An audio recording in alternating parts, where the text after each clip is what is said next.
Is it working?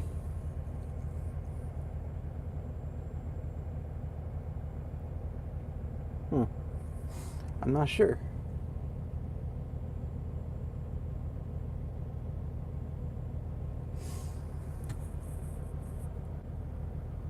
Let me know if it's working or not. I just got a little spinny thing on my. Looks like it's trying to load.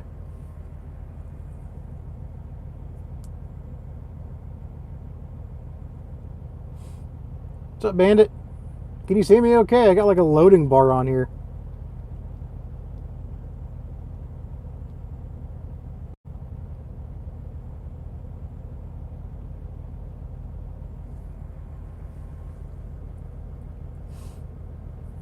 I don't know what this is doing. I don't know if it's trying to buffer or what, but why would it be buffering on my end?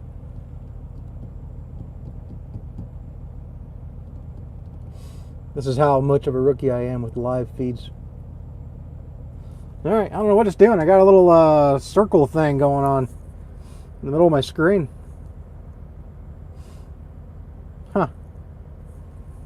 It's not telling me that it's telling me I'm live, telling me I'm connected, so I don't know.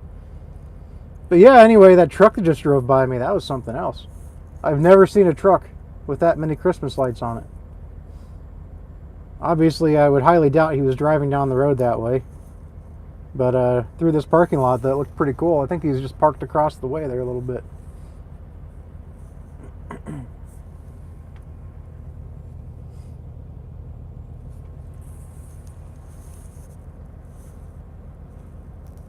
Oh man, I don't know why this thing is. I can't tell if it's working right.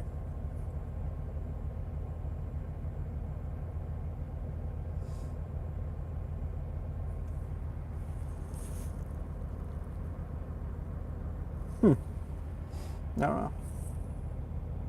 Let me try something real quick. If I lose anybody, my apologies.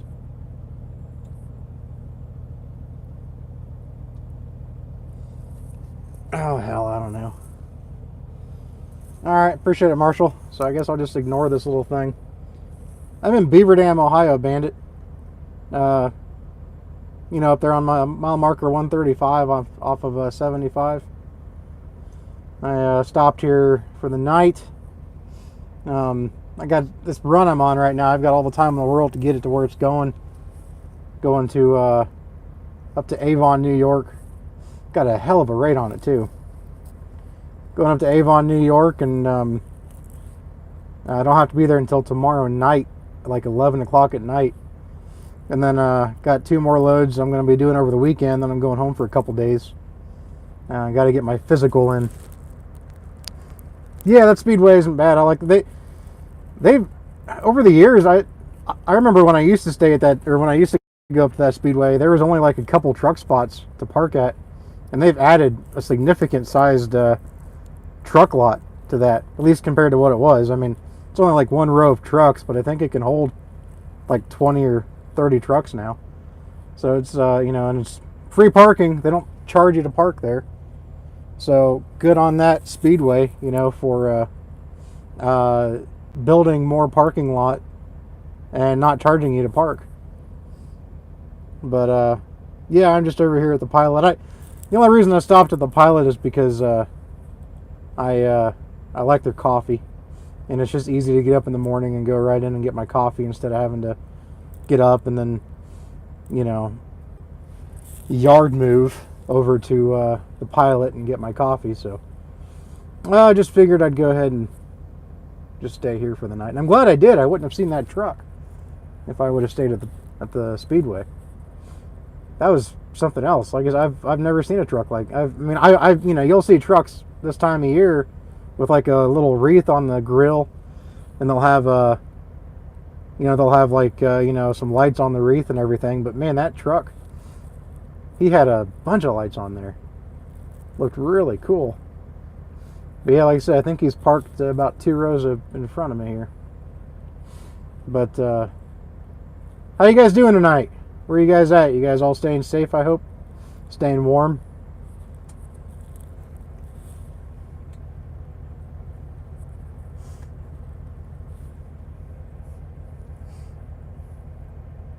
You guys still hear me all right?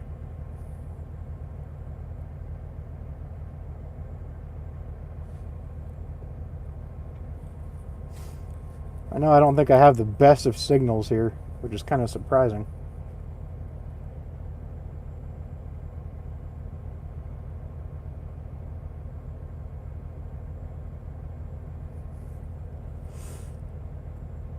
Nice, Bandit.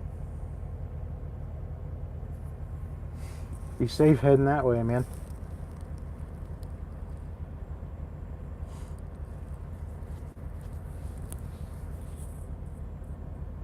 But yeah, I got my trailer fixed. I know, Bandit, you're on my Facebook. I don't know if you saw that or not, but yeah, I had somebody back into my trailer while it was dropped at the yard at home on Sunday. Backed right into it. No cameras around, so nobody said anything. And I only know they backed into it because there was a 5-inch gash in the upper left corner of the front header board. Well, the upper right corner if you're looking at it. Pissed me off, man. I got lucky because I didn't notice it until I went to pick up this load last night. And I would have been so pissed off if this load had been rejected, because of it. Because I'm getting, it's about a 900-mile run, and I'm being paid I'm getting $3,300 for it. So right around $360 a mile. And so I would have been super mad if that would have caused me to lose this load. But luckily when I went to pick up this load, it was dark, so you couldn't see daylight from the inside looking out.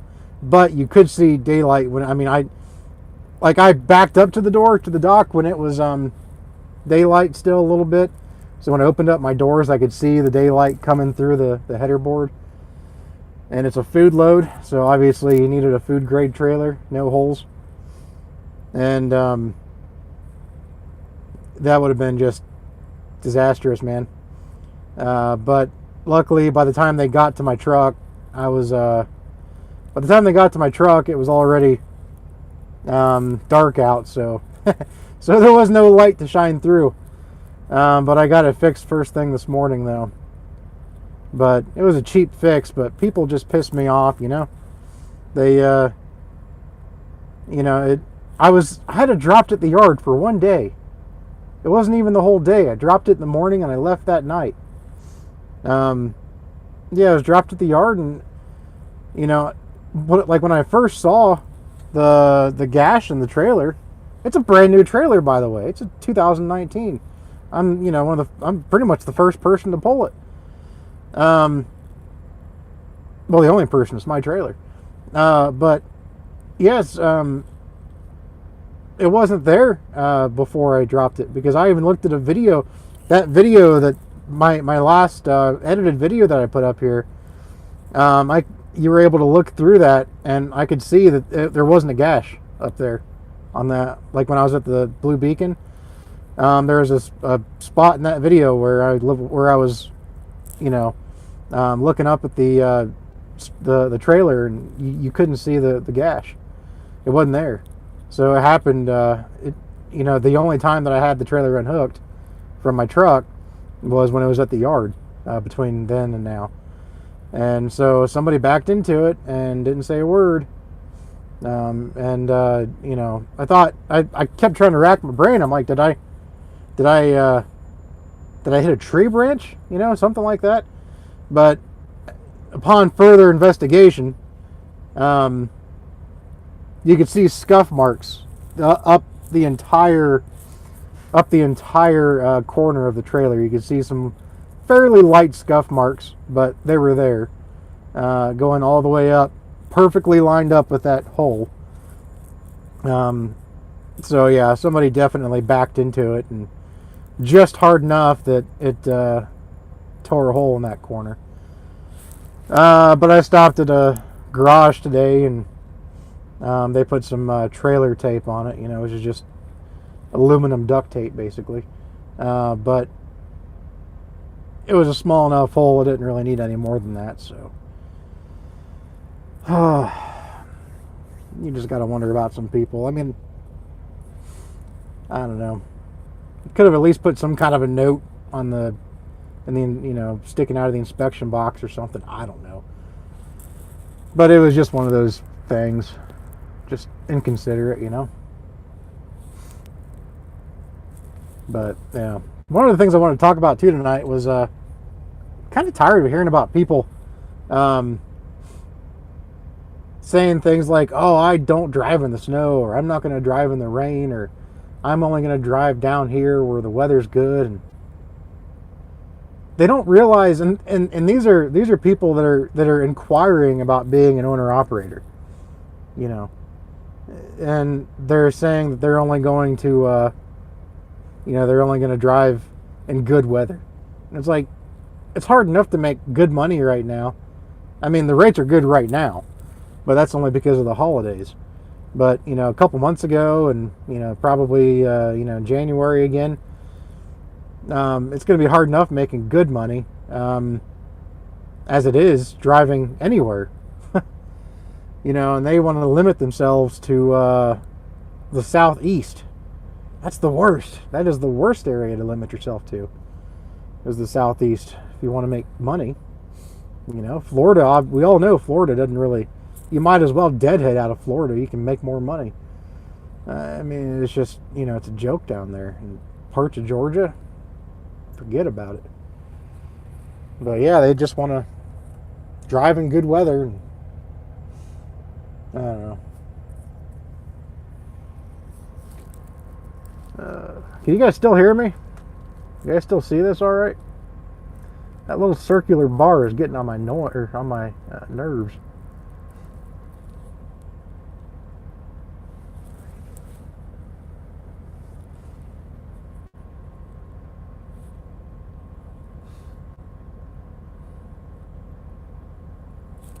Anybody? It's just weird. I don't know why I'm getting that bar then.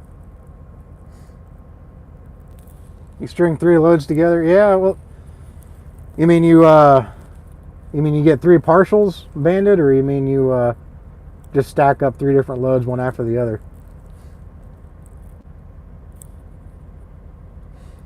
Because yeah, if you do 3 partials, you can do pretty good even coming out of Florida, I suppose. That's pretty much the game you got to play, I guess, if you want to make good money coming out of Florida, is hauling more than 1 load out at a time. Yeah. That's something I got to get better at. That's something I got to practice, is doing some of those, doing some like partial loads, and doing 2 or 3 or 4 loads on one, going in one direction. That's where you can make some really good money. But I feel like a lot of things can go wrong that way too. You make one mathematical error, and you could really screw yourself. But as the saying goes, with great risk comes great reward. So that's never more true than in the game of entrepreneurship. That's for sure. But I love it though. This month though, man, it's definitely, the rates are definitely really good. At least in the dry van market, and I'm sure in the, I know they are too in the reefer. I've heard the flatbeds are kind of staying steady. I'm sure, this obviously isn't the season for flatbed work. So the fact that they're even staying steady is pretty good. But yeah, right now though, with the dry vans, especially if you're in the Midwest, Iowa, man, that's where this load came from that I have right now, paying $3.60 a mile. Picked it up in Ames, Iowa, going to, like I said, to Avon, New York, 920 miles total. I mean, the rates are just really good coming out of Iowa. At least coming out of Iowa going east. And this is the second good load in the past week that I've gotten out of Iowa. I picked up a load in Iowa right after that bad snowstorm went through. Got a good rate on that. Not as good as this one, but a good rate. And then I came right back to Iowa the first chance I got and got this load. And I've been running on recaps too, because I ran so hard last week that I put in basically a full 11 hours every day. So I've just been running on recaps all week, working pretty much full shifts. It's great. I've been really trying to capitalize on the rates, but it just kind of sucks though, because by the time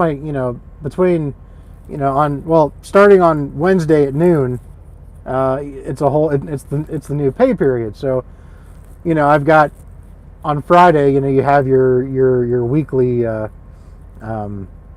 payments that come out of your check, or you're not really, that come out of your settlement. Things like cargo insurance and things like that. They come out of your, whatever, and of course your maintenance fund, stuff like that. And with my maintenance fund and everything, which I put $400 away every week for my maintenance fund.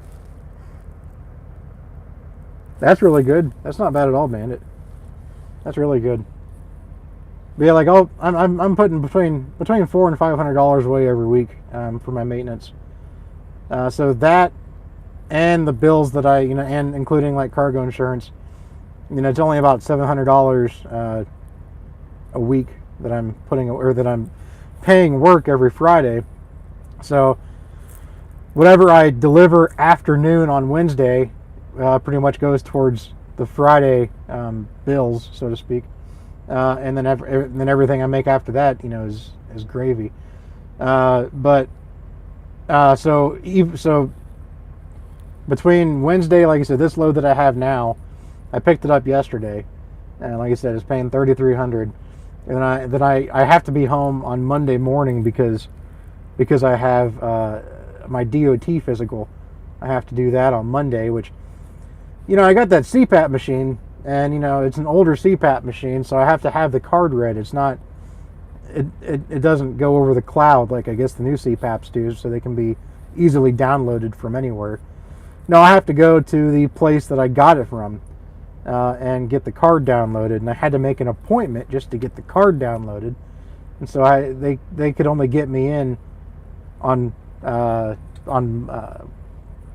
Monday at 3:00 in the afternoon, and then so I have to wait until after that to go get my actual DOT physical. So pretty much shoots my entire Monday to hell.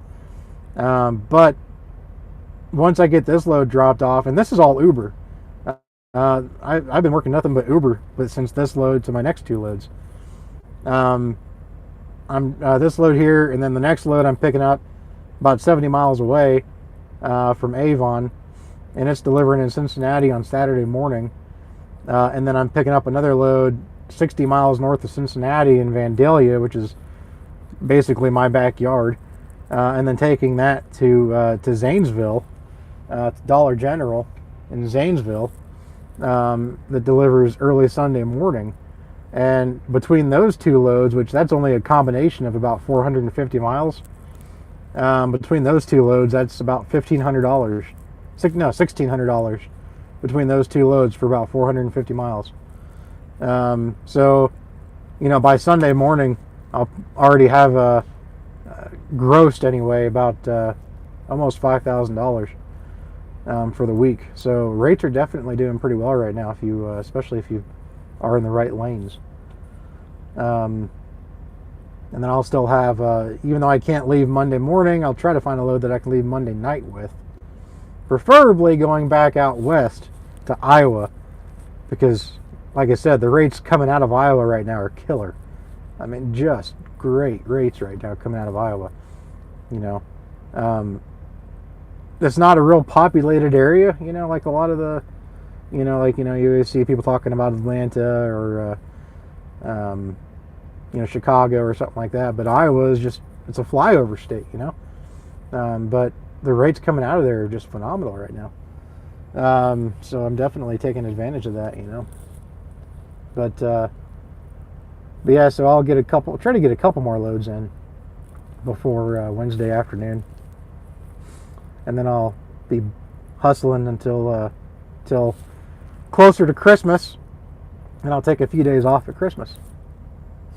So, yeah.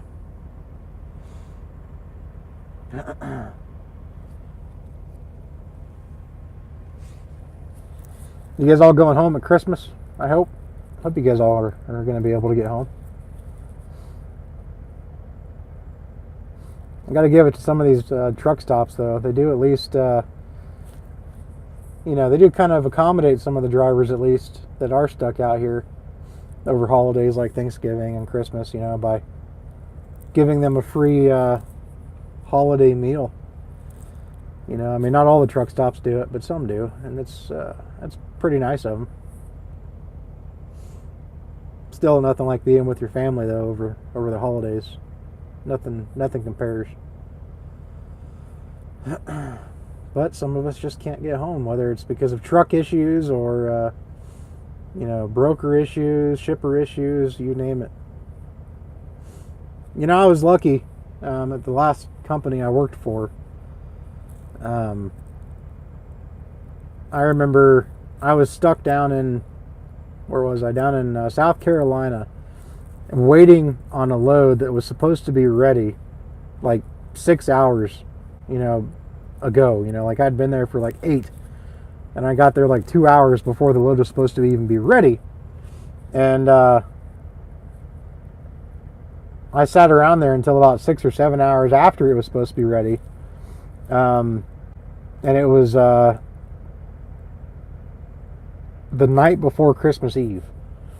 And they kept pushing it off. And finally my boss was like, you know what? Just go home. I'm going to call the broker and tell the broker that you've been there for too long. You've got a family to get home to. Just go ahead and deadhead home. And I was like, are you sure? She's like, yeah, you need to be home with your family. So that's one thing I definitely miss about being a company driver. Definitely miss that. But, if I was, not everybody's lucky enough to have a boss like that. But to be able to be in that situation, though, and, be allowed to go home like that. Well, be told to go home like that and not have it come out of your pay. Because I was on salary there, so I got paid regardless. So it was really perfect for me at that time. Some people say I'm dumb for leaving it and doing what I do now, but there's much more reward doing what I do now if you play the game right.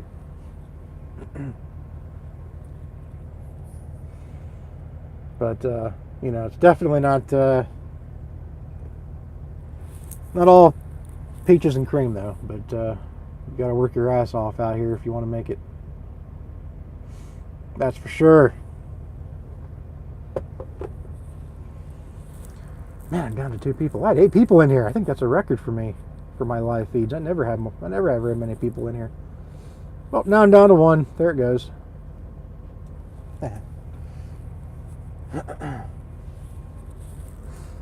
I should get off here soon anyway and go to bed myself. Love not being in a rush, though. I'm only 400 miles away from my delivery for tomorrow night. So, yeah, I definitely have all the time to go there, to get there.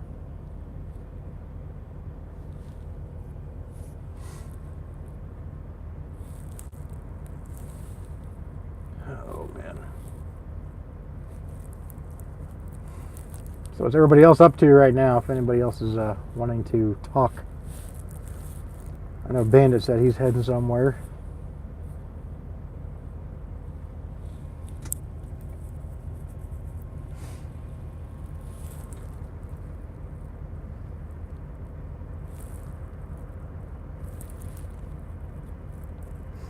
Hope everybody's at least staying safe out there.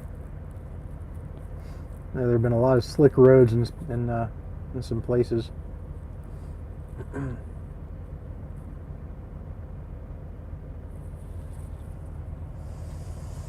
Oh man, God, I had the worst damn stomach flu a couple nights ago.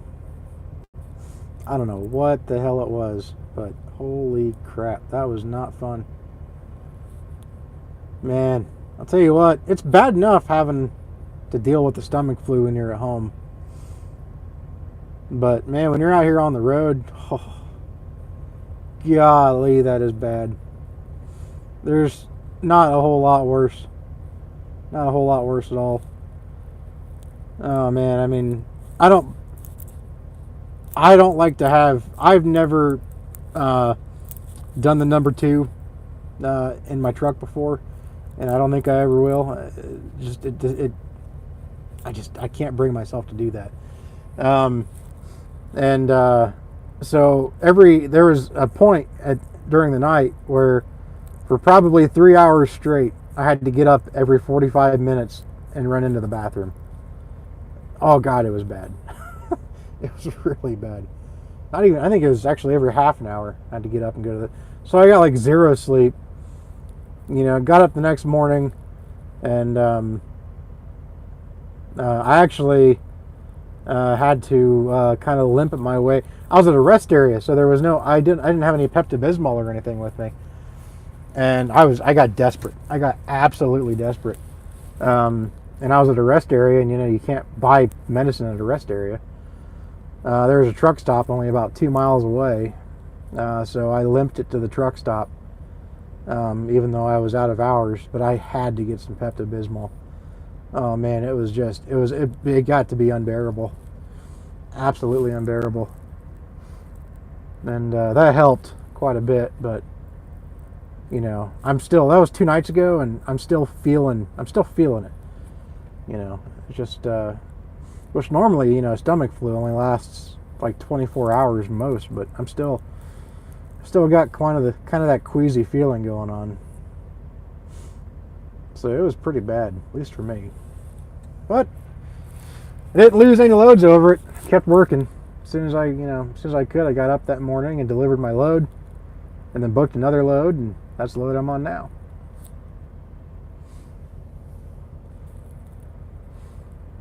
You can't call in sick when you're an owner operator. Not unless you are an owner operator for one of those mega carriers that you can just, and you're not pulling your own trailer. Then you can just say, hey, come get this trailer. I'm done for the night. Can't do that when you got your own trailer behind you, You've either got to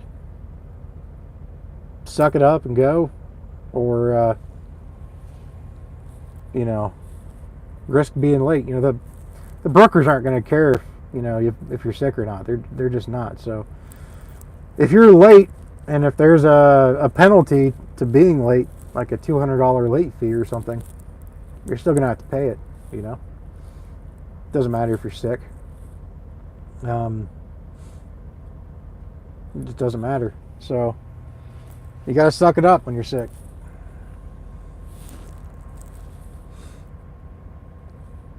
My wife told me I probably should have just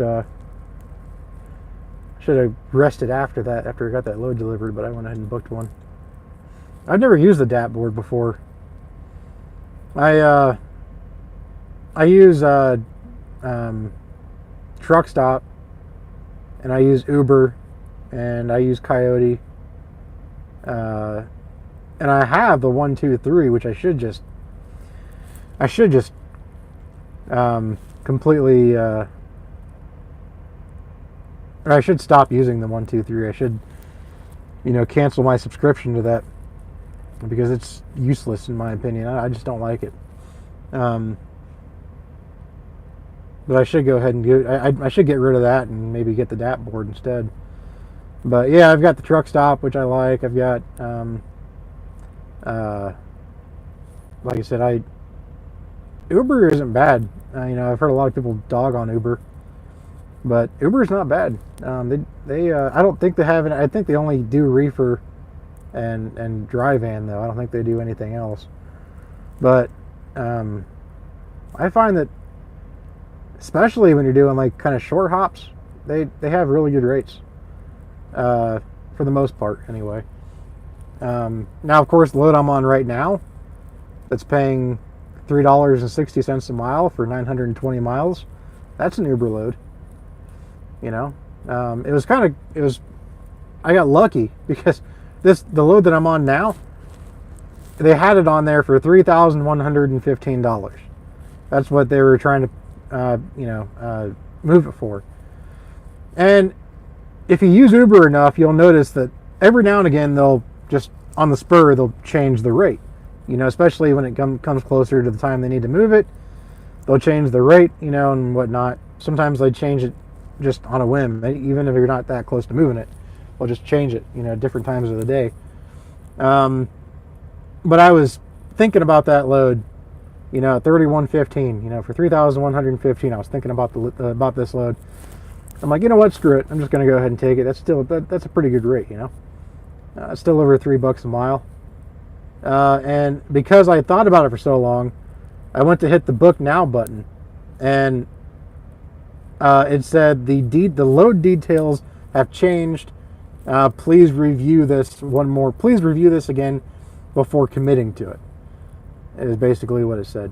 And so I'm like, all right, I'm kind of hoping that maybe that meant they upped it a little bit, because sometimes that's what happens. And yeah, sure enough, because I waited so long, I must have waited just long enough that they had upped the rate to 3,300.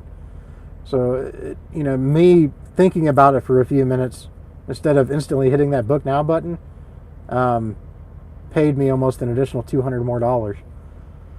So that was good timing on my part, I guess. But they also had to move it that day, so they were probably getting a little bit desperate.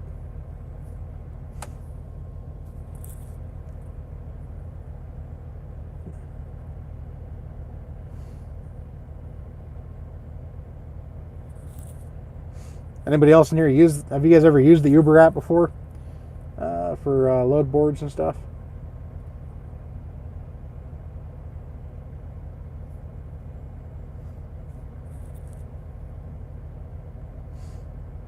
Sometimes too, I'll just use the Uber app if I'm just tired of talking to brokers. if I've been getting dicked around with brokers for the whole morning or something trying to find a load, and I just get tired of them, I'll just say screw it and just go to the Uber board, just because I just don't want to deal with the brokers anymore.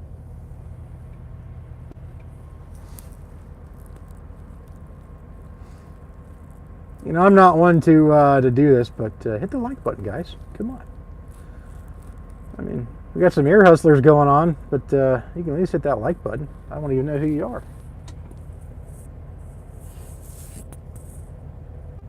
There we go. Sweet. Thanks, whoever was the number 2. And the 3. All right. 3 is a charm.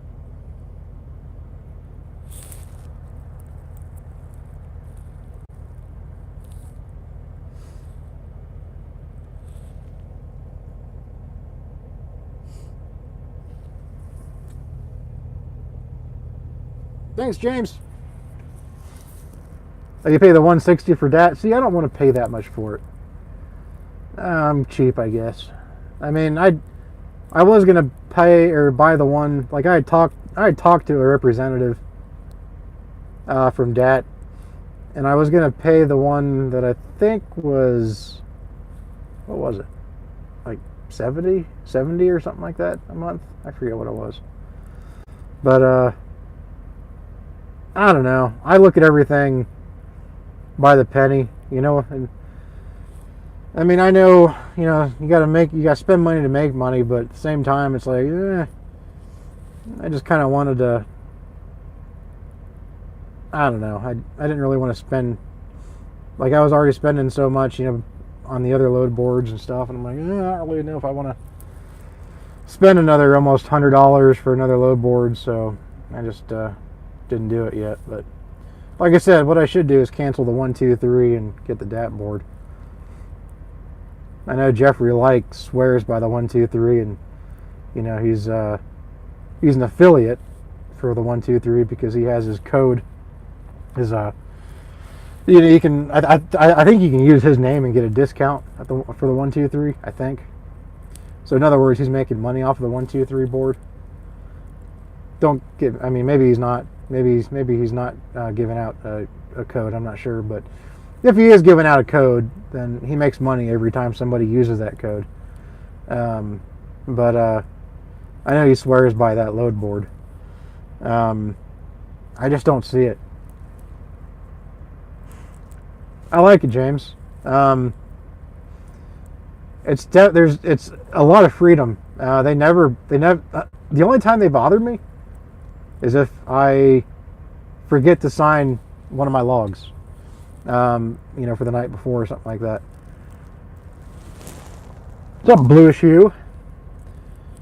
But that's the only time they bug me. But I mean, as far as making money here goes, it's all up to you. Yeah, I saw that, Bandit. I know Ike is pushing out again another code. Ike is pushing out code, which I'm not belittling anybody for doing it, but Ike is pushing out a code to get 1 month free. And if he doesn't say it, which by law you're supposed to say it's a affiliate link, so people know that you're making money off of it when they click on it.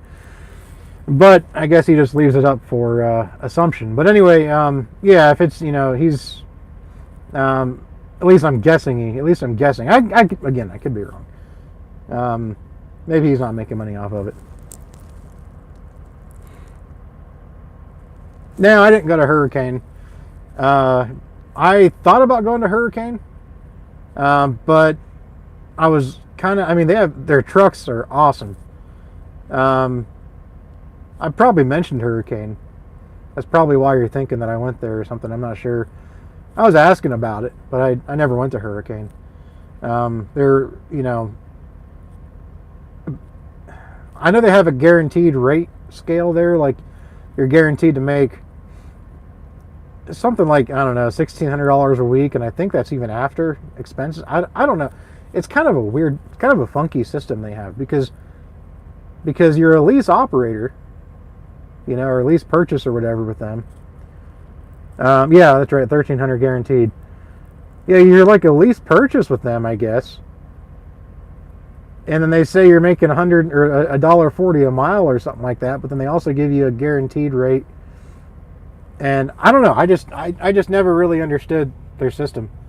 So I just never, I mean, the trucks are definitely nice, but I'd rather be my own boss, more so, and go out and get a truck of my own and pick my own loads and everything. But like back on, like, as far as PDP goes, as far as making money out here, you can make a lot of money out here with PD. Well, you're obviously you have to succumb to the rates that are out here, but as far as what's on the spot market, you can do pretty well. You just got to be smart about it. But I mean, like I said, I mean, yeah, I mean, the load I'm on right now is paying fantastic, and it's the very first load of the week, and I'm already going to be into it for pretty good. So I mean, yeah, you can do pretty well. Yeah, I mean, I as of right now, I mean, I've got no complaints here at PDP. I really don't.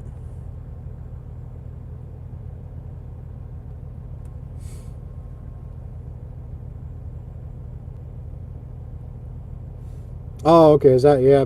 I kind of figured you're more of a glorified company driver with them.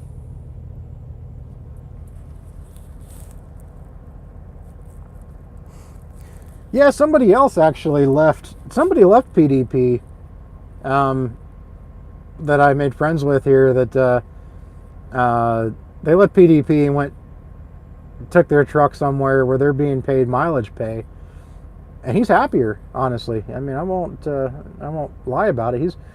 He's happier because it's more consistent. He's pulling loads from the rail yards. I want to say he's pulling them for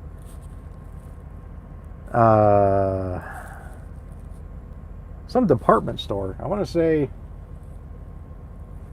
Hobby Lobby, but that's not it. But he's pulling them for some store like that, and he's home every night. He's actually home every night, and he's bringing home, after expenses and everything, like $2,800 a week. And he says that's even after he's paying even after he pays for his truck. So that's great. But yeah, I mean, I'm gonna give the spot market some more time and see what it does. Like I said, this month, I mean, the spot market's great, especially in the Midwest. But I know the rates are going to drop again in January, and hopefully, by springtime they start to come back up again. But time will tell. And I mean, the good thing is that this is my truck, so I don't lease this truck through PDP. So if I decide that I don't want to stay on the spot market, then I'll just take my truck and go somewhere else.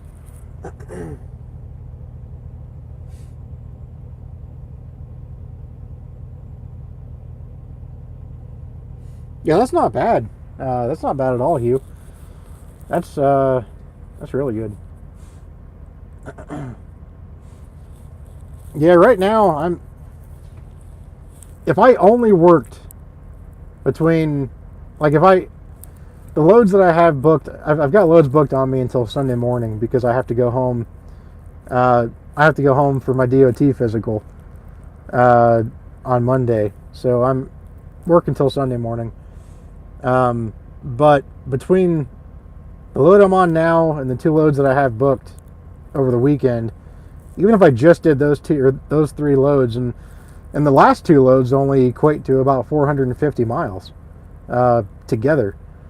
And if I just did this load and those 2 loads, I'd bring home, after all expenses, right around $2,200. So I'd say it's doing pretty decent. But of course, I'm going to keep working after that.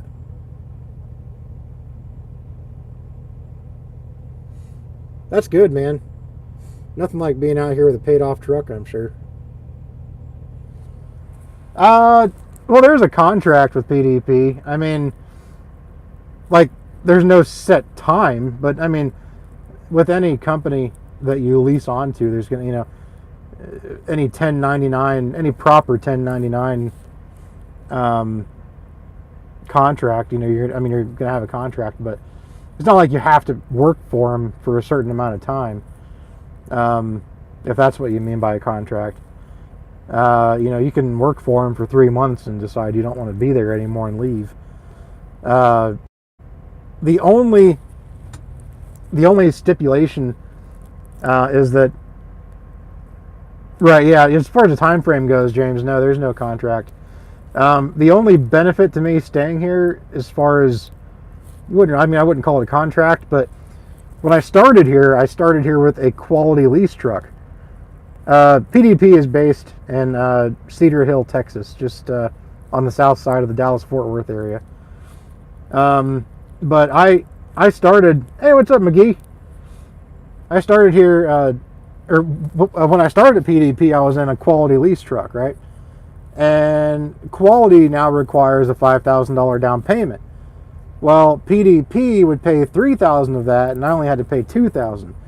So, but I had to pay PDP back for that $3,000 in increments, and whatnot. But anyways, that $3,000 has been paid back, and the way they kind of entice you to stay is after a year, PDP will give you half of that $3,000 back, and then if you're here for 2 years, you'll get the other $1,500 back.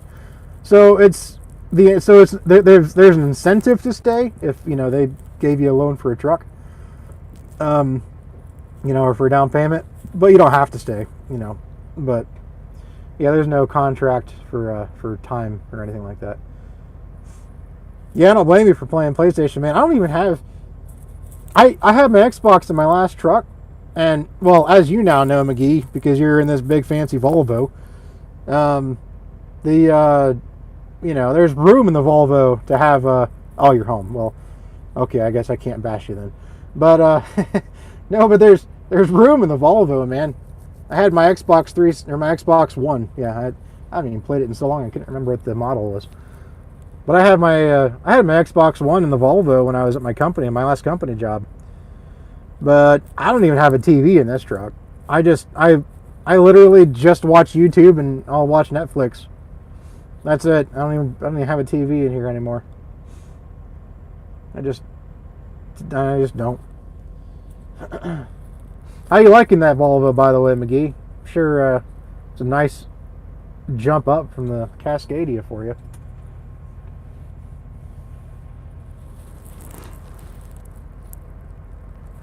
Good, man. They're definitely super comfortable. Yeah, sometimes I miss that truck from when I had mine.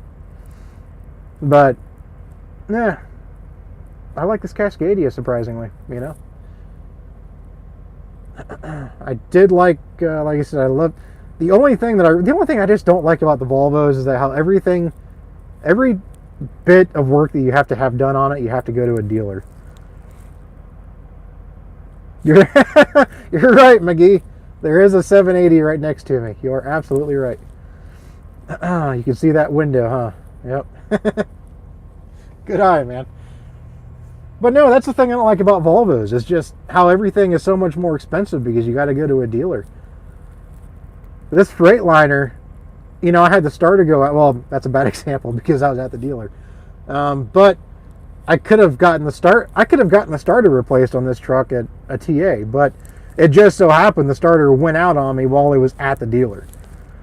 So, yeah, I had bought the starter from the dealer when that happened. But I was a dummy when I still am a dummy, I guess. But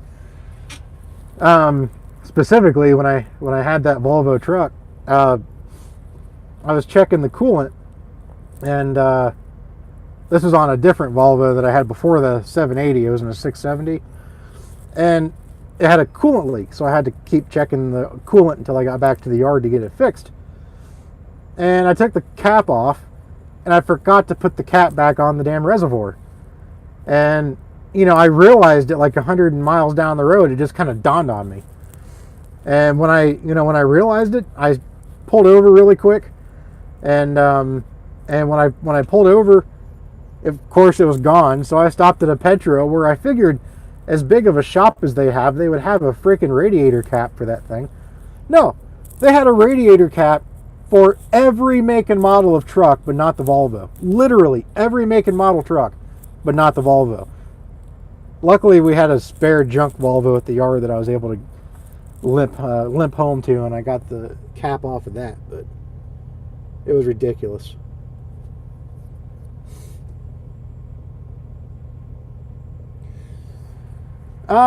James,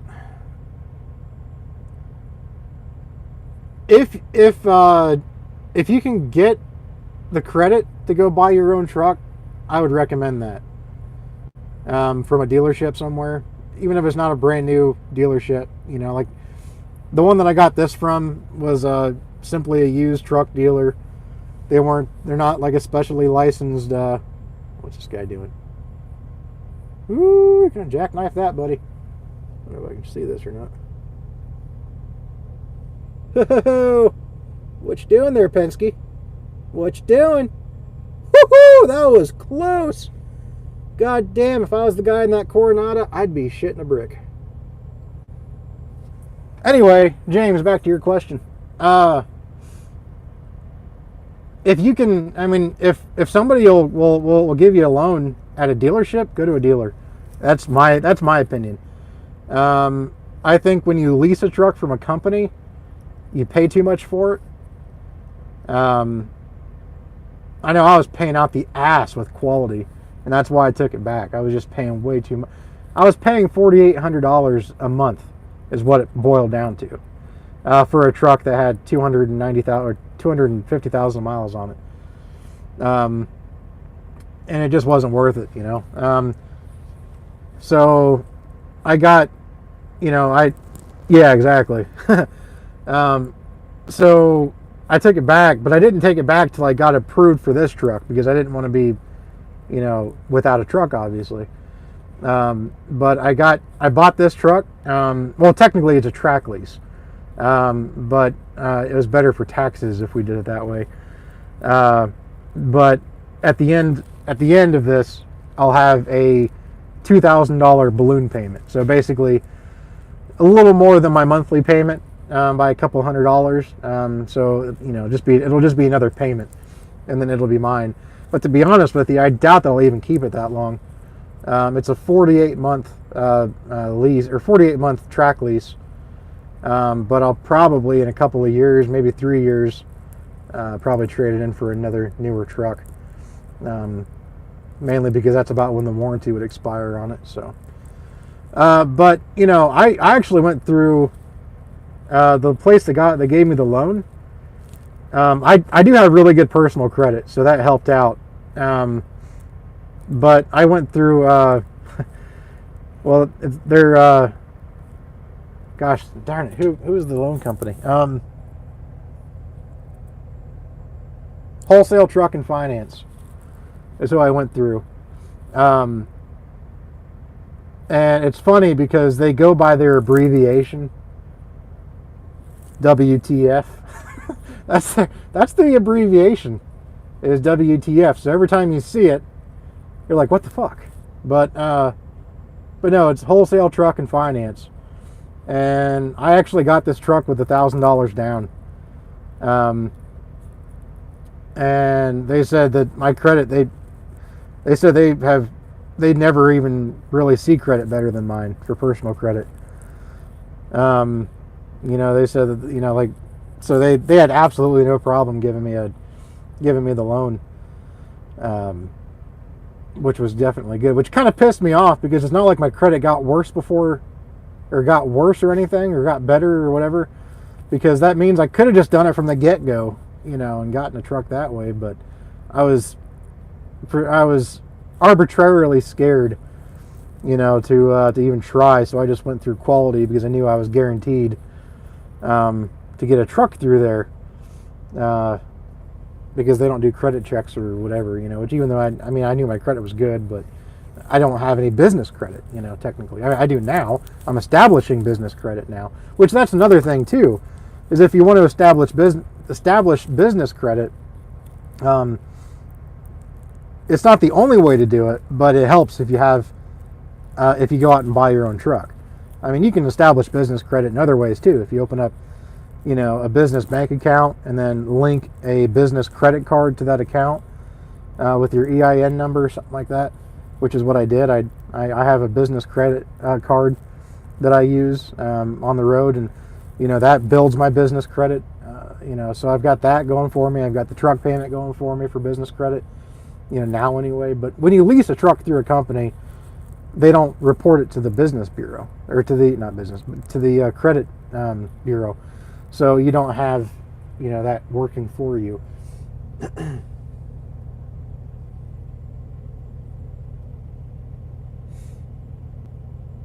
Steer strokes.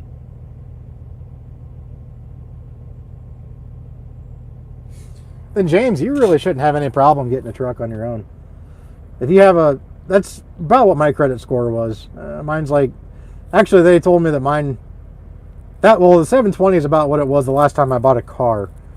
But when I bought the truck, they said it was around 780. So yeah, but if you've got it in the 700s, and like you said, you've already got an established LLC, I would just try to go for a truck. I'd go to a dealership and do it. That's just my opinion. Like I said, people have different opinions. I know McGee, he can speak up, but he's doing just fine with his Schneider Finance truck. And I'm not sure exactly. I think it's not quite the same, I don't think, as just leasing a truck. Because you've still got it. I don't know. It's a little more technical, I think, with Schneider, because it's still kind of your truck, more so than if you leased it, like a lease purchase. I don't know. I could be wrong about that too. I could be wrong about a lot of stuff. But yeah, McGee's doing good with his truck. So it's all a matter of opinion. But the truck this truck though,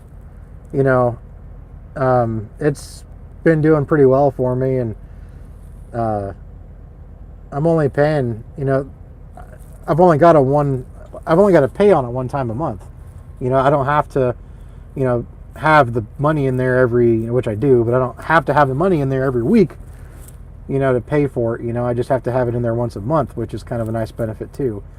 It's but I'm only paying $1,800 a month for this truck, and that $200 of that $1,800 is a warranty. You have to pay yours every week, McGee, you mean? But yeah, I mean, so technically the truck payment itself is only $1,600 a month. But I, of course, didn't want to have it without a warranty. It still has a factory warranty, but I've got what's called a wrap coverage, where I bought an aftermarket warranty that will start as soon as the factory warranty ends. And say it's still under factory warranty and something breaks, but the factory warranty won't cover it, then this aftermarket warranty place will step in, and then that's why it's called a wrap, because they can wrap into the time frame of the factory warranty if need be. But that's a two year warranty. So that warranty hasn't even officially started yet.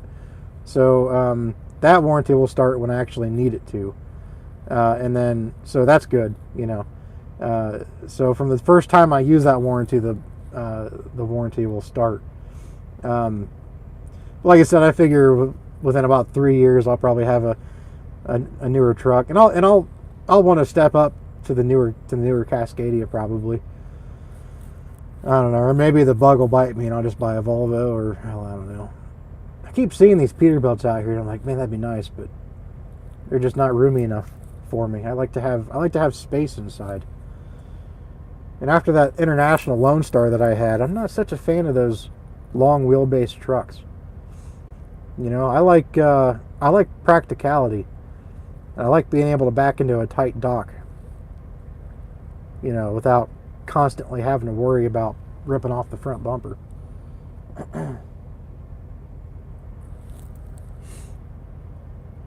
But yeah, I mean, I don't know. I mean, I'm always very skeptical to even tell anybody that this truck is doing well, because I always feel like if I say, yeah, it's been doing pretty good for me, then the next day something's going to break. And in fact, it did. The last time I was on a live feed, somebody asked me how this truck was doing. I said, oh, it's doing really well, man. Haven't had any issues except for that starter that went out, and that was replaced without any issues. Haven't had any issues. Well, the next day, a damn coolant line ruptured. And the coolant line was the coolant line that went to the fuel filter housing. And this was like the very first, which, McGee, I don't know if I've heard this is a common issue with these Freightliners because it's a brittle coolant line. But I don't know if you know the coolant line I'm talking about. It's got 3 ends on it. And one of those ends goes to the fuel filter housing. But, like what it does is it keeps the fuel in the filter warm so it doesn't gel up. Well, I that hose ruptured on me on like one of the first cold days that we had. And I didn't really think about it, but I got off on the exit to turn to go to the truck stop to get the line fixed.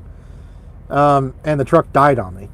And I'm like, what the hell, And I didn't even think that it had anything to do with that line, because who would think that a coolant line would have anything to do with a truck dying?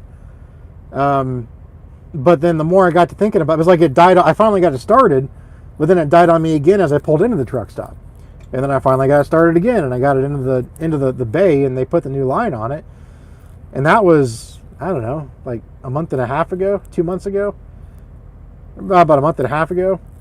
Exactly, knock on wood, which I don't have any wood in this truck except for my head. But that was about a month and a half ago, and it hasn't done it since, and it never did it before that. So the guy, I got to thinking, I'm like, well, maybe it did have to do with that coolant line, and that, and then the more I thought about it, that coolant line, like I said, it keeps the fuel in the filter housing warm, and so I'm thinking that because it was a cold day, if it was leaking, which it was leaking pretty fast, and I'm guessing that coolant was getting out, cold air was getting in, and it just wasn't able to keep the fuel in the filter warm enough from gelling up. So that's the only thing I could think of. Even the guys at the shop couldn't figure it out, but I'm just thinking that it just that was just the reason. I mean, what are the odds that it does it? That's the only time it's done it, and it did it when the one coolant line that goes to the fuel filter sprung a leak. So I don't know. But yeah, knock on wood, it's been good to me since then. So I've got no issues with it. Gets decent gas or decent fuel mileage, which is another reason why I wouldn't buy one of these long nose trucks. I came out here to make money, not to look cool, as I tell everybody. And it would take a lot for me to look cool, so I don't know why I'd even try to do it with a truck. But I just, I'm out here to make as much money as I can. And when your fuel bill is literally the biggest variable expense that you have out here, it just doesn't make any sense to me to purposely diminish your ability to save fuel. Just doesn't make any sense to me. But people have their own opinions. So more power. If those people weren't around, Peterbilt wouldn't be in business. So it takes people like that want trucks like that to keep places like Peterbilt and Kenworth in business. But just not for me. I want to make money and not see it go into my fuel tank any more than I have to.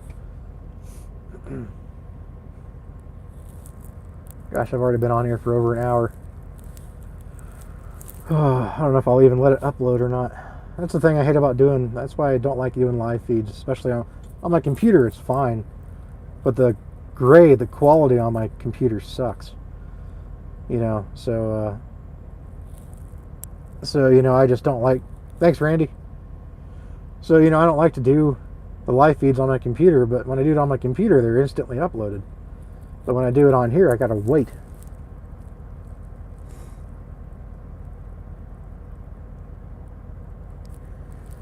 For PDP, I believe 3 years. I believe they want 3 years of verifiable OTR.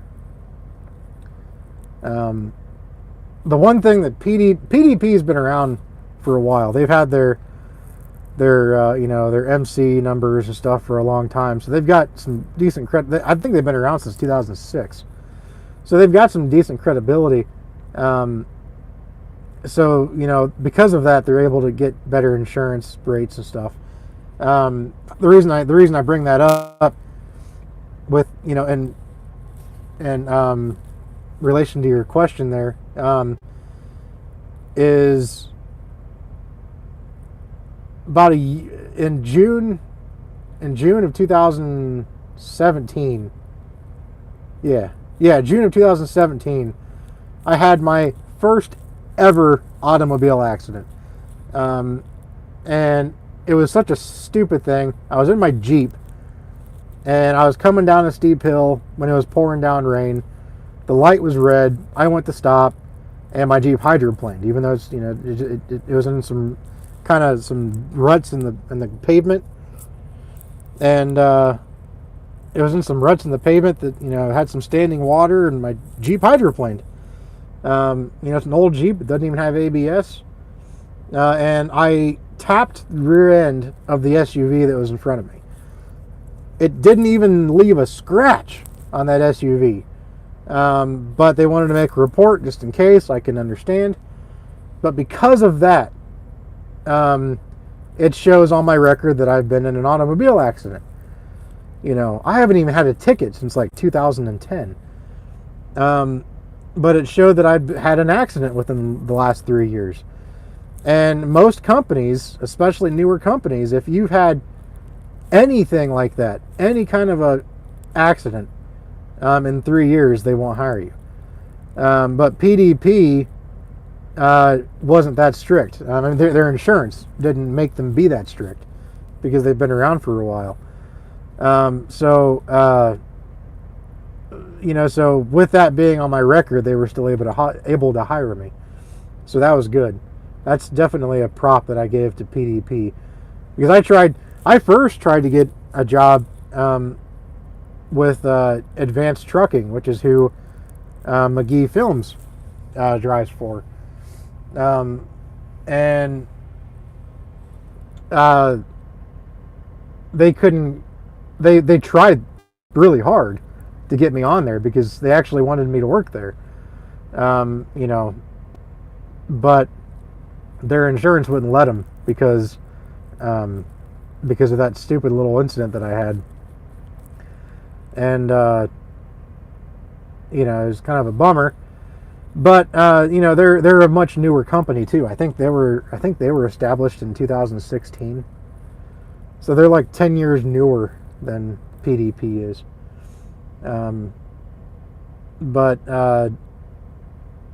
But I definitely, I'd go to either one in a heartbeat. I'd go to Advanced in a heartbeat. I've got nothing but good things to say about Advanced. They're from the dealings that I had with them, they were good people. And then of course at PDP, they're great people, very helpful. When you go, they're in Texas, right? And you've always got this kind of homey feeling down there when you go talk to people like them. But they're out of a small office down there in Texas, and you always feel at home when you're down there. They're just really hospitable. Unfortunately, though, they are in Texas because rates coming out of Texas are never good. So I try to steer away from there, but I only go there when I have to. But when I am down there, though, it's very hospitable. If I need an Uber anywhere, they pay for it. They get me an Uber anywhere I need to go. Whenever I'm down there, they buy me lunch. They're just a really nice place. Nice people. So yeah, I have nothing. Again, obviously nothing bad to say about them either. But I was kind of surprised. One thing I'd point out with Advanced is one thing I really liked about them was, showing that no side had any hard feelings or anything. My very first video that I posted about PDP, somebody from Advanced, I never even told anybody at Advanced that I was on YouTube, because I don't really go advertising that. I don't tell people that I'm on YouTube. But they've somehow found me on YouTube, even though I don't go by my real name on YouTube, so it was still kind of interesting. But they found me on YouTube, and they actually commented on that video and congratulated me, for getting the job with PDP. And I think that in and of itself speaks volumes for Advanced. They couldn't get me on because of insurance reasons, and wasn't their fault. I would say it wasn't my fault, but it was my fault. I was the one that had the accident a year ago. But yeah, but back to your question, it's about, I want to say it's 3 years here at PDP is the experience you need to have,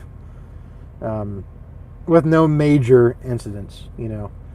Obviously, if you have like a DUI or something like that, recently, then they probably won't bring you on. But minor incidences like I had, stuff like that, as long as it's not something that shows any kind of repetitiveness, then you're good here at PDP.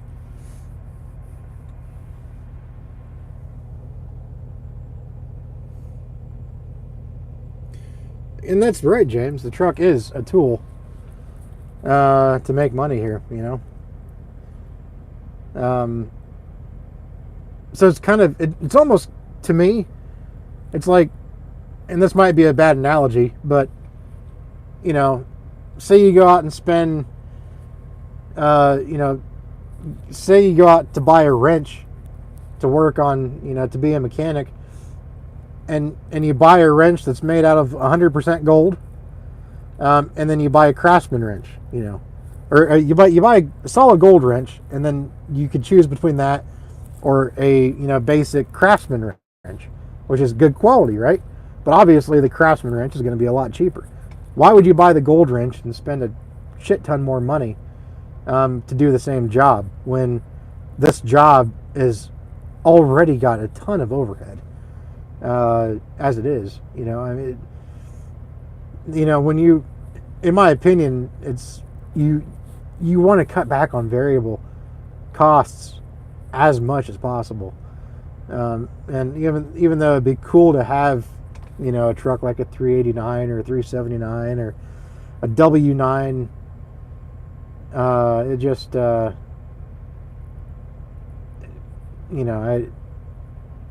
know some of these, nowadays, some of these Pete's are still getting decent mileage. Some of them, you can still get in the mid sixes or whatever.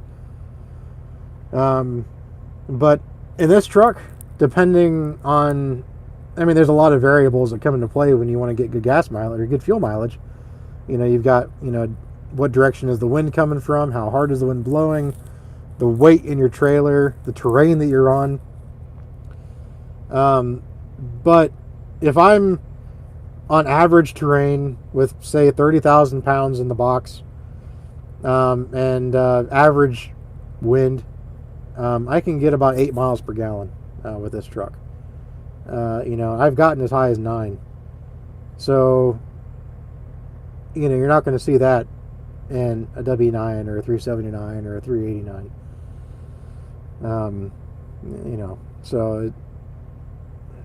But that's just me.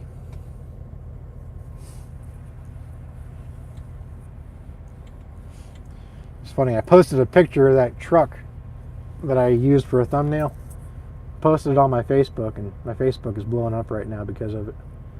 Everybody's commenting on it. That truck was cool, man. Like I said, it's sitting right up there. You found a parking space, surprisingly.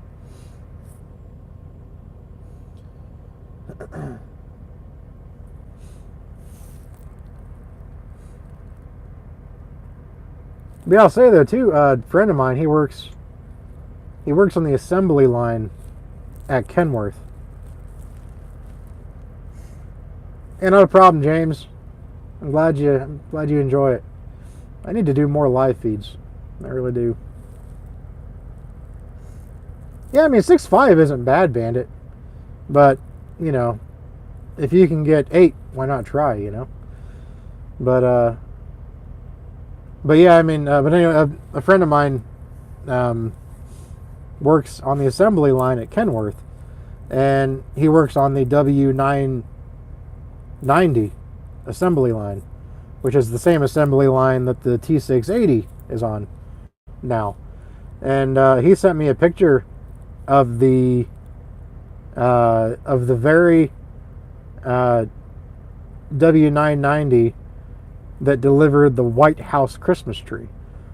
And it's really cool. I'm not going to lie. I know a lot of people hate the looks of the new W990, and I understand why.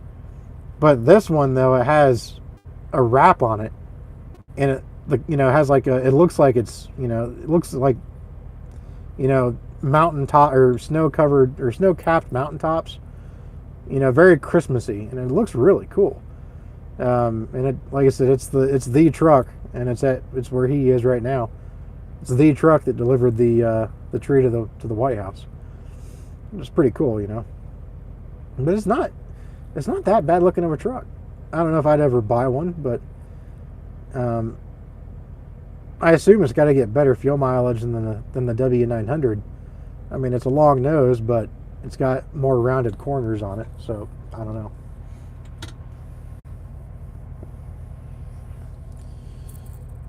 Man, I don't know how some of these guys do 4-hour live feeds, like the, like Alaskan Cowboy and stuff like that.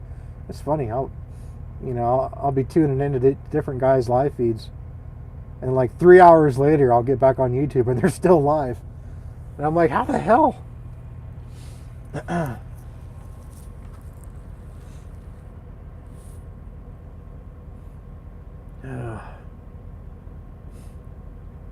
Yeah, I hate getting DOT physicals done. Yeah, certainly, James. I don't know why I always get nervous when I go take a DOT physical, which, like I said, I got to do that on Monday. I've gained weight since the last DOT physical, which has me worried. Which, even though I'm a fat ass, I've seen much fatter asses out here than even mine. So, I don't know why I'm worried about it, but I hate DOT physicals. I guess mostly it's just because it's my livelihood that rides on it. Which you would think would be an incentive enough for me to lose the goddamn weight. But hey, we all have our crosses to bear out here. But yeah, I saw a guy one time, me being overweight, I can only feel, I wasn't making fun of him at all. I could only feel bad. But I was at a Flying J around Columbus, Ohio, and this guy was huge. He had to have been every bit of 550 pounds. And he literally moved his truck a row closer to the building so he'd have a shorter walk to the building. I have tried the keto diet, James, and for like 2 or 3 months I was gung-ho, man. I was like all about it. I was doing good. I was losing weight. My wife was impressed because she was having more trouble with it than I was. But like I wasn't eating anything, that I wasn't supposed to. I went for like 9 months without a single soda or a single pop or whatever, and I was losing weight. I don't know what happened, but I think I went on vacation, and it all went to shit. And then I've tried to get back on it since, and I just haven't been able to stay as strict. But I know the best luck that I had, and like my wife says, it's not something that I should depend on because it's not a lifestyle change. But the most luck I ever had, though, was actually on Nutrisystem. It's easy to bring with you in the truck, it's, in little trays or whatever. And I actually, when my wife was pregnant with my daughter, which would have been 4 years ago, when she was pregnant with my daughter, I actually lost 50 pounds during her pregnancy. I got down to the lowest weight that I have ever been, and I shit you not, since like the 9th grade. I got down to like 270 pounds. I was wearing like 38 waist jeans. I mean, I was down, and I couldn't believe how much weight I'd lost. But once my daughter was born, it all went to shit because I didn't want to go to the gym anymore because the time that I was home, I wanted to spend it with my daughter, a newborn. So I wasn't going to the gym as much as I should have. I was getting lazy with what I ate, and then I gained it all back. It's so amazing how easy it is to just gain that weight back. It was such a waste of like 7 months that I was on that diet.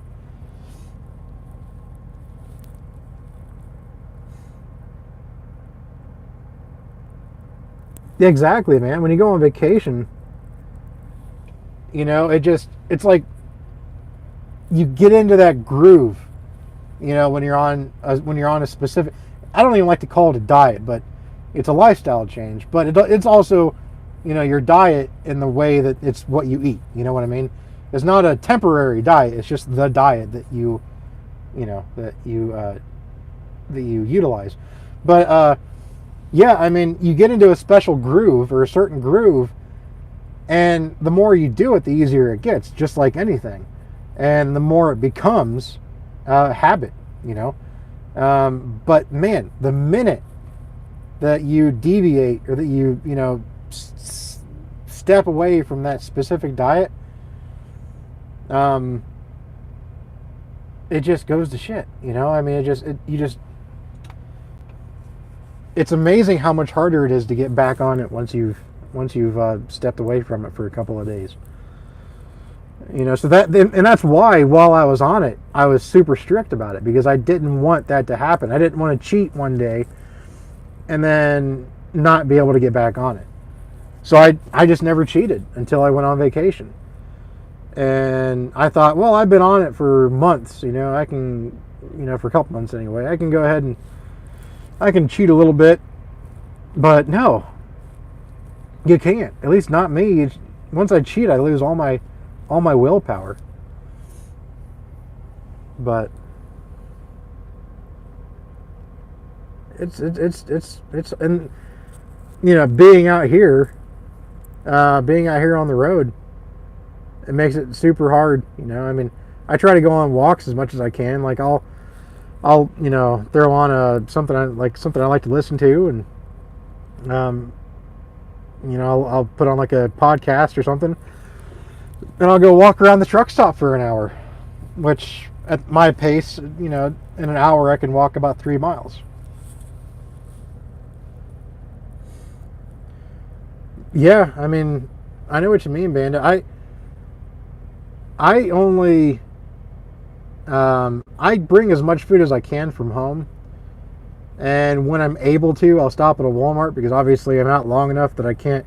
I've got 2 refrigerators in this truck. I've got the factory refrigerator and a much bigger one, as well. But you can only hold, like if you're out here for 2 or 3 weeks straight, you can only hold so much food, right? So I'll try to go to Walmart whenever I can, but sometimes I'm just out of food, and I'll go to Subway or whatever. But I also try to get salads. I mean, I'll get, like at the Flying J's, they have those salads you can get in the deli section that are actually good. I actually like those salads. So I'll get, one of those, and have that for dinner. But yeah. Yeah, some of the food out here, man, I mean, it's definitely questionable in a lot of places.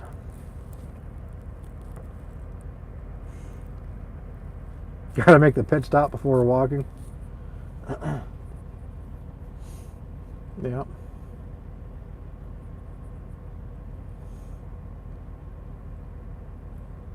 Yeah, I like going on walks, but at the same time, man, when you're walking around a truck stop, you got to have eyes in the back of your head, because some of these drivers will just haul ass through these truck stops without a care in the world.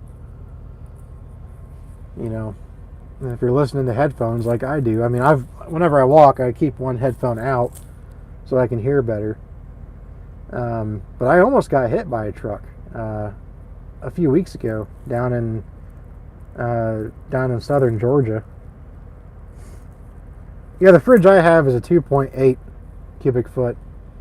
It's big. It's good sized for the most part. But then I've also got whatever the size is that the factory refrigerator is in the Freightliners. I'm going to say it's like a, I don't know, 1.8 or something like that. I haven't tried that, James. The only thing that I get besides the salad at the Flying J is the meatloaf. Yeah, I've never tried. I haven't tried their breakfast sandwiches at the Flying J. I like the meatloaf. I do like the meatloaf, though. I don't know why. Well, I do know why, but I've been craving Panda Express here lately, but I can't get to a frickin' Panda Express in the truck. Oh God, I bet, Bandit. But no, yeah, like there was a live feed that Little Dog did a couple nights ago, or maybe it was last night. I can't remember. Where he was eating Panda Express, and holy shit, I have been craving Panda Express ever since I saw that video. I mean, seriously craving Panda Express. You know, like I've only ever had Panda Express like twice in my whole life. But I love Chinese food, and I'm just craving Panda Express right now. Well, not right now. I'm not hungry right now. I had dinner a couple hours ago, but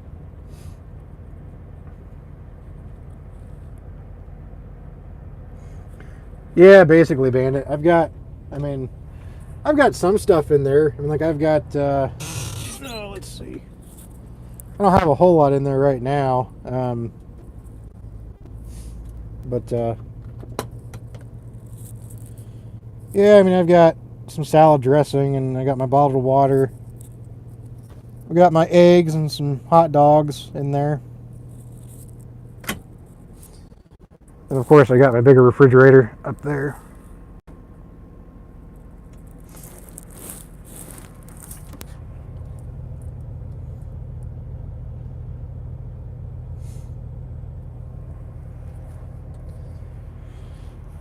That's one thing that's one mad prop I got to give to the Volvos.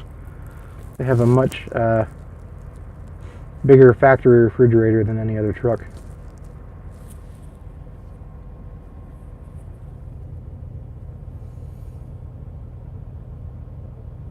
The U Barrett's thing. I'm not sure what that is there, James. Not even sure if I'm pronouncing that right.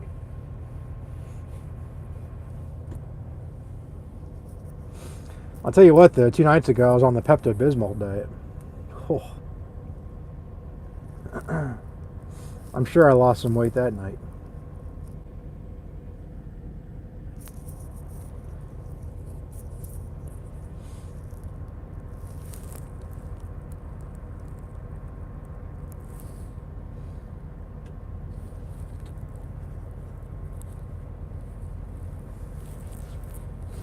Gosh, 87 minutes I'm in this live feed.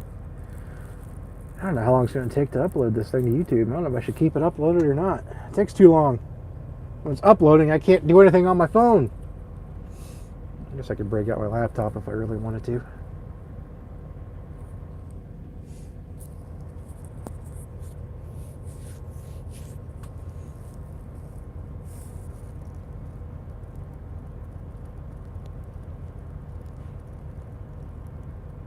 But yeah, I mean, yeah, James, if you're ever interested in talking to somebody at PDP, let me know and I'll give you their number if you're interested ever in doing that stuff.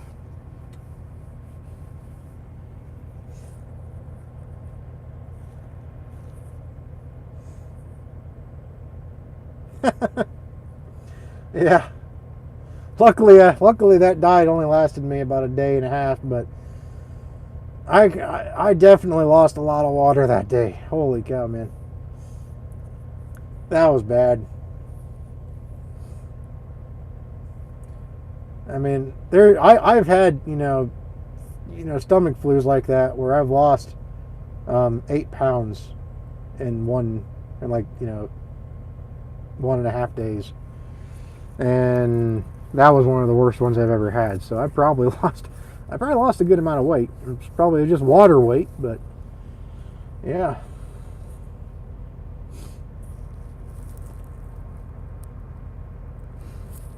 Should turn my bunk heater on. That's one thing I want to get for this truck eventually is a APU. I don't have an APU in here. The only reason I want an APU though is for the air conditioner in summer, because I have a bunk heater. So I don't know if there's any alternatives to an APU that I can use for an air conditioner so I don't have to idle in the summer. I don't want to be all ghetto and cut a hole in the back of my sleeper and put a window air conditioner in it. So I don't know.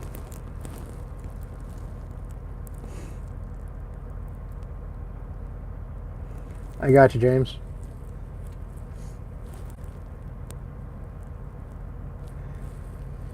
Yeah, I'm probably going to carry some extra Pepto. I actually drank an entire bottle of Pepto Bismol that night. Yeah, it's empty in one night. So yeah, I'm probably going to start bringing some extra Pepto with me because I'm always skeptical about medicine and how it helps, but Pepto Bismol is one of those medicines that actually does help every time I need it to. It may not be 100%, but anything to relieve it, especially out here, is A-okay in my book. And as always, everything is exponentially more expensive at a truck stop. So you're always paying out the ass if you wait until you have to have it instead of just preparing and buying it at a grocery store at home. Yeah, that's true. I know. Well, when I had that International from Quality, it had the electric APU in it, which would run off. I mean, you know how that is, Bandit. It would run off the truck batteries, but on that truck though, it had the automatic start to charge the batteries. But I remember being down in Texas for a couple of days in the middle of August, and the truck was black, and that APU could not keep up with that Texas heat. It just could not do it. It tried and tried and tried, but it could not do it. The AC, I mean, the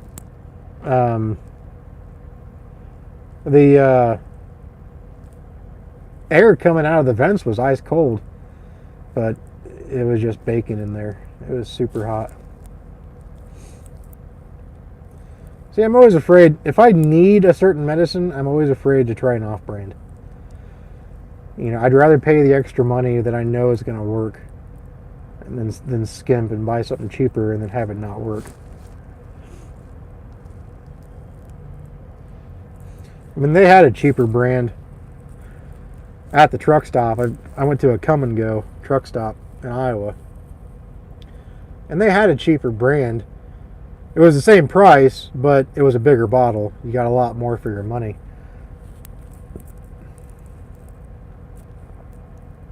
Right. Yeah, exactly, Bandit. Yeah, when I used to work for a company. I used to work for Hoekstra Transportation out of Illinois. And the truck I had with them, it was a Peterbilt 386. And they had the electric APU on that. But the four batteries that they used for that APU weren't tied into the truck. You know what I mean? So they actually were their own entity, their own thing. And they'd actually last, depending on how much you used it, they actually last a full 10 hours. So those were a lot better, I think. That was a better setup that PACCAR had than what International has. Now I really wanted to get a Freightliner with the ParkSmart electric APU, but then I found this truck instead.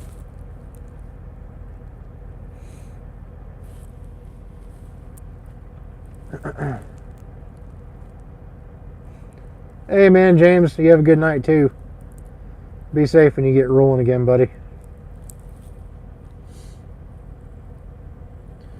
I should get to bed too. Of course, I'm not in any big hurry. I'm only 7 hours away from my drop off, and I don't have to be there until 11 tomorrow night. But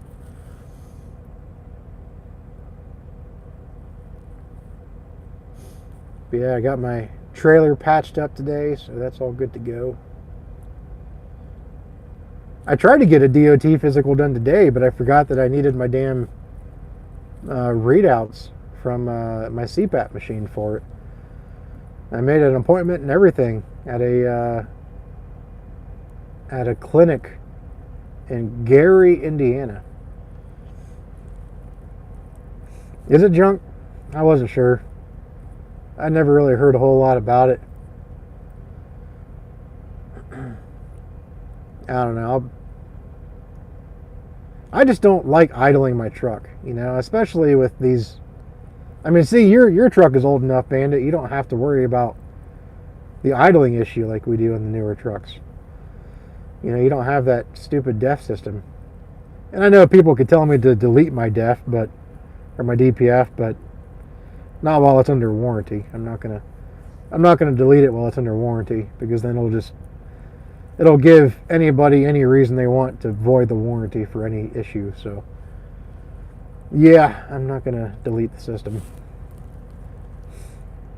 Plus, I hear a lot of horror stories about people taking it somewhere and having it deleted, and because it's pretty much it's like a black market kind of thing, because it's not legal, you know, so it's not really in the books, so to speak. So nobody does it the same as the next guy, you know. So somebody will do something differently, or they'll do it wrong or whatever, and then it messes their truck up.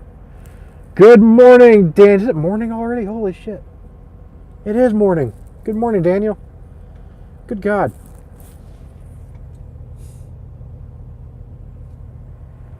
What's the Opti-Idle on? I've heard of the Opti-Idle, but what's the Opti-Idle? Is that...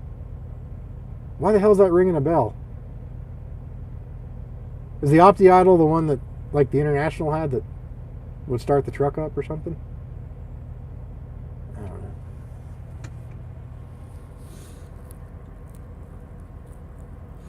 But yeah, you see, I'd like to have... Oh, okay, well... Hello to Sweden there, Daniel. It's actually just turned over midnight here, so it's technically morning here, too.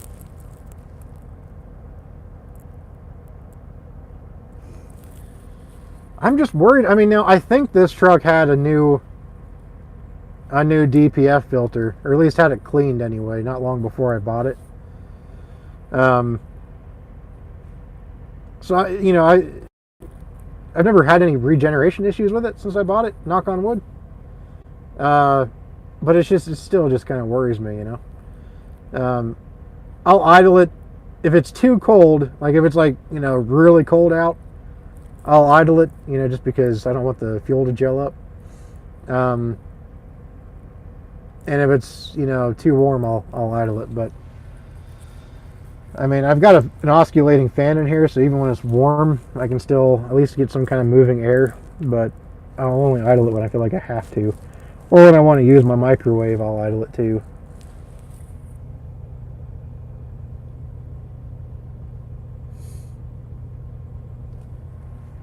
Oh, I see. Okay.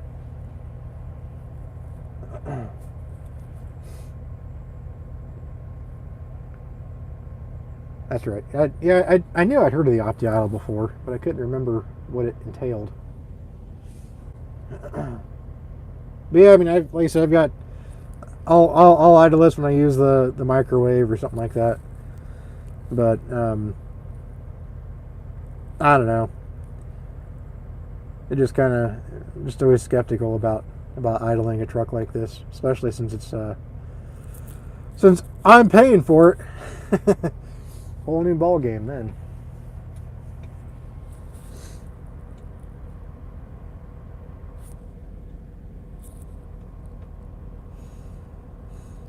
But yeah, I don't know. I might look into a used APU to throw on here come springtime. I don't know.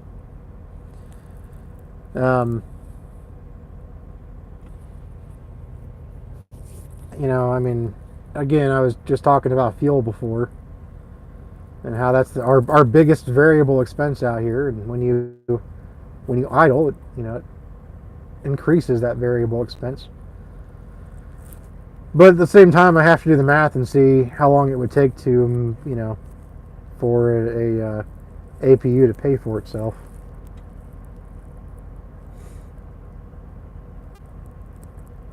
It's not too bad. I mean, that's better than full-on idling,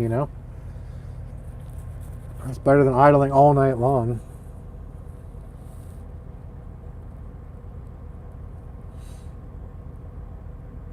See, I'm starting to get chilly now.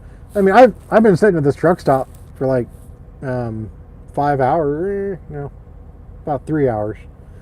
I've been at this truck stop, and I'm just now starting to get a little chilly. So this thing does pretty good at keeping the heat in here.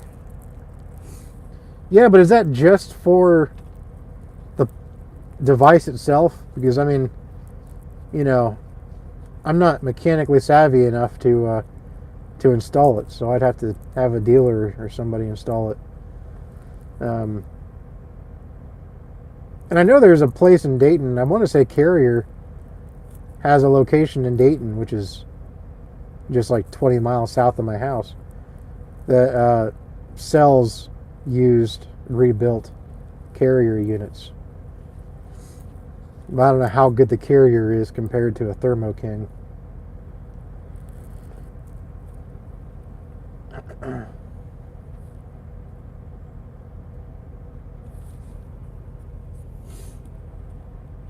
I should go talk to them and see.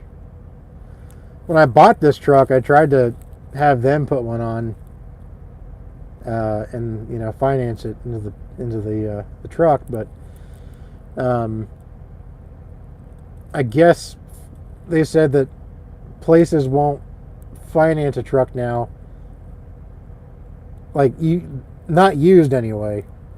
They won't finance the truck with an aftermarket part put on it or something like that if you try to put it on, during this time of sale. I don't know, something like that.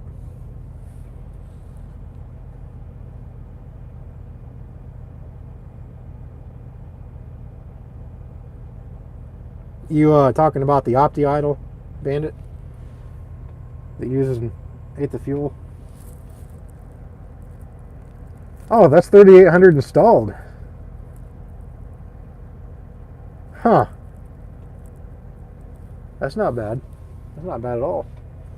See, I was kind of figuring that installed would be like $6,000. I don't know why, but I was thinking it was going to be closer to the $6,000 ballpark.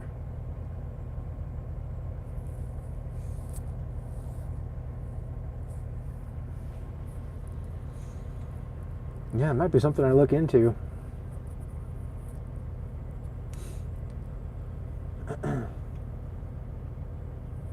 Plus, that'd be a nice little tax write-off.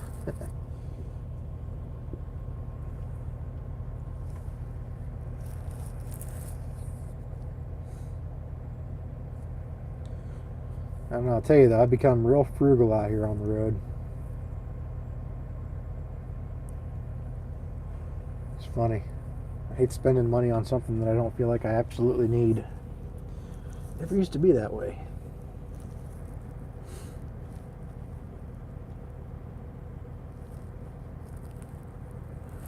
So I'd have to really be able to justify it to myself to spend that money on the APU.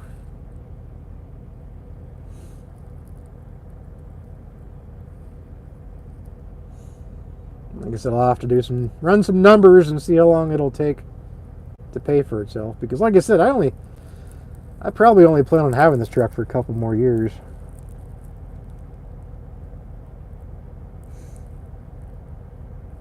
See, I was always told, Bandit, that if you idled a truck, you used a little over a gallon every hour. So you're saying you don't use a gallon an hour when you idle your truck?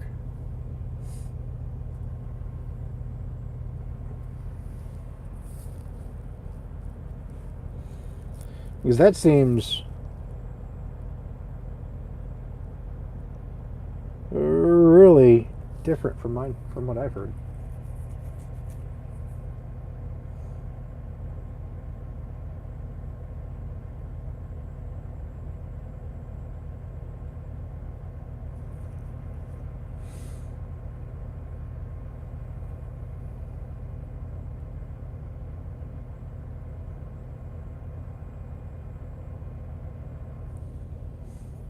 Oh my gosh.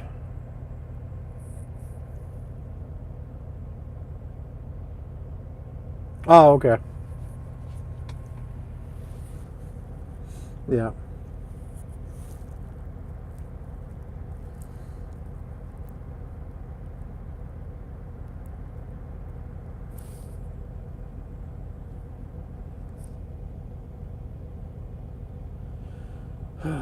Well, I think I'm going to go ahead and...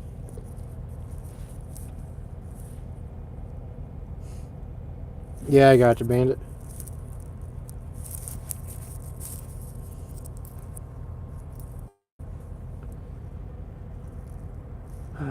I think I'm going to go ahead and jump off here myself. Go to bed. And get the day going for tomorrow.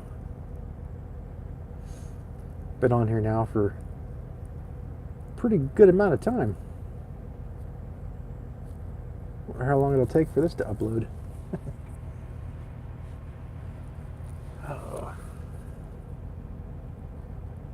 If I even let it upload, I don't know. People aren't going to want to watch almost a 2-hour long live feed. Just, at least not on my channel. I don't have enough subscribers. So this is why I like doing the edited stuff. I can be creative when I do my edited videos. But I've really got to be in the mood to make the edited videos.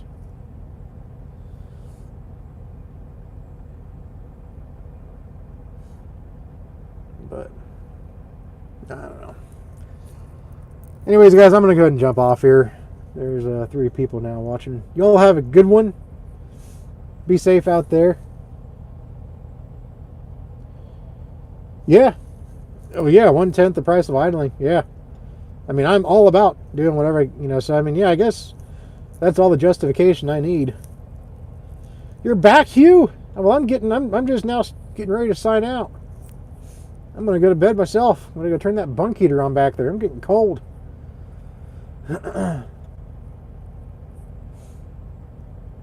Damn it, man.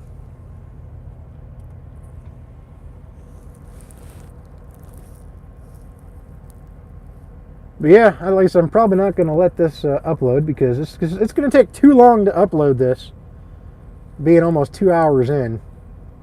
And quite frankly, I like to play on my phone for a little bit right before I go to bed. So I probably won't be uploading it. But hey, I appreciate everybody that came in here and watched and listened and partook and everything in the conversation. Had a good time. This is my first long live feed, so good times. Good times. I'll have to do these live feeds more. But anyways, guys, y'all have a good one out there and be safe. And well, keep making that money. Later, guys.